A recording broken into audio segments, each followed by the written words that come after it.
Good morning সবাইকে। আপনারা জানেন যে আমাদের হচ্ছে রেজাল্ট ডিস্ট্রিবিউশন চলছে, আগেও দুদিন দেওয়া হয়েছে, আজকে তৃতীয় দিন। কারণ অনেক স্টুডেন্ট কিন্তু আমাদের কাজের ব্যস্ততার জন্য আসতে পারছে না, আর এত হিউজ স্টুডেন্ট কিন্তু একদিনে দেওয়া পসিবল নয়। তো আজকেরও কিন্তু আমাদের সকাল থেকে রেজাল্ট ডিস্ট্রিবিউশন শুরু হয়ে গেছে।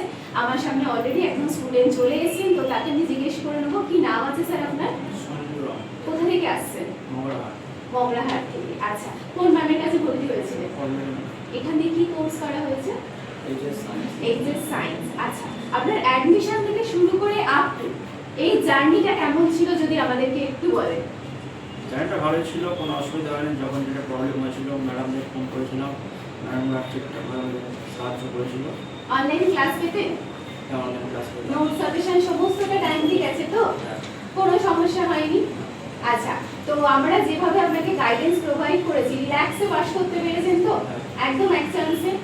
তো আপনাকে যদি আমি বলি স্যার যে হচ্ছে কি, যদি কোনো স্টুডেন্ট আপনাকে জিজ্ঞেস করে যে কোথা থেকে আমি সায়েন্স করবো বা ফার্মাসি, প্যারামেডিক্যাল, যেহেতু আমাদের এখানে যে সমস্ত কোর্স করানো হয়, তো আপনি কি তাদেরকে হাজার গ্রুপ সাজেস্ট করবেন? অবশ্যই সাহায্য করবো। কোনো সমস্যা নেই তো? নিশ্চিন্তে এসে ভরসা করা যায়। আপনি মনে হয় অফিসে এসেই ভর্তি হয়েছিলেন, তাই না? হ্যাঁ, অফিসে এসেই ভর্তি হয়েছিলেন। তো সেই ট্রাস্টটা স্টুডেন্ট এক চান্সে করতে পারে তো? কোনো সমস্যা হবে না।